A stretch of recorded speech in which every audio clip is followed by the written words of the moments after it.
Hi మామ, చాలా రోజులైంది కలికిరిలో ఎర్లీ మార్నింగ్ టిఫిన్ చేసి. అందుకని ఎక్కడికి వెళ్ళాలో తెలియక మా బామ్మర్దికి అయితే ఫోన్ చేశా. బామ్మర్ది సాబ్ టిఫిన్ ఎక్కడ ఉంటుంది తీసుకెళ్ళని చెప్తే, సరే రా బాబా బయలుదేరి నేను వస్తానని చెప్పి వచ్చాడు.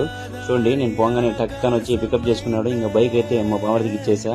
తీసుకెళ్ళంటే తీసుకెళ్తున్నాడు అలాగా. చూడండి, ఇదే అండి మా ఊరి క్రాస్ రోడ్. ఇక్కడ ఇదే గాంధీ ఉంటాడు, గాంధీ సర్కిల్.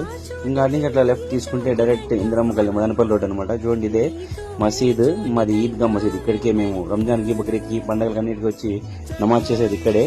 అటు నుంచి అట్లే ఇంకా ఇందిరమ్మ మీ కాలనీ పక్కనే ఉన్న బాబాయ్ హోటల్కి అయితే తీసుకొచ్చేసాడు. ఇదే మా బాబాయ్ హోటల్ ఇందిరమ్మ కాలనీ దగ్గర ఉంటది. మా బాబాయ్ చనిపోయి చాలా రోజులైంది.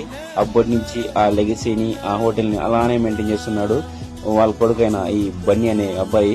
చూడండి, వెళ్ళంగానే చూసి హాయ్ అన్న అని చెప్పాడు. టీషర్ట్ వెనకాల చూడండి ఫోటో, అతనే బాబాయ్. మా బాబాయ్ అంటే ఎంఏ వేస్తావు తమ్ముడు అంటే, అన్న ఉండను నీకు స్పెషల్ గా డబుల్ ఎగ్ దోశ వేస్తా అని చెప్పి డబుల్ ఎగ్ దోశ 2 ఎగ్గులు కొట్టి టప్పని వేసి ఇచ్చాడు. ఇంకా మా బామ్మర్దికి చూడండి స్పెషల్ అన్నమాట, గీ కారం మసాలా దోశ వేసాడు. అది కూడా బాగా కడక్గా కాల్చి సూపర్ గా ఇచ్చాడు అనమాట.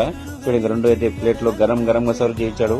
టేస్ట్ మాత్రం టాప్ నాచ్ ఉన్నాయి. ఇంకా మా బాబాయ్ టేస్ట్ ని ఏం మాత్రం తగ్గకుండా అలానే టేస్ట్ మెయింటైన్ చేస్తున్నాడు. చూడండి, హోటల్ నిండా తెలిసిన వాళ్ళు ఉన్నారు, ఎందుకంటే చిన్నప్పటి నుంచి పుట్టి పెరిగిన ఊరు కాబట్టి. ఇంకా దాని తర్వాత పూరి మసాలా 2 లేపేసా, అవి కూడా సూపర్ గా ఉన్నాయి. టేస్ట్ ప్రైస్ చూడండి, అన్ని కూడా రీజనబుల్ ప్రైసే. మీరు కూడా అలా ఒక మార్నింగ్ వెళ్ళి టిఫిన్ ఒకసారి ట్రై చేయండి, ప్రతి ఒక్కటి నచ్చుతాయి అనమాట. సరే మామ, అలా పొద్దు మా పేరు అట్లా ఫాలో కొట్టండి మామ, ఏం కాదు.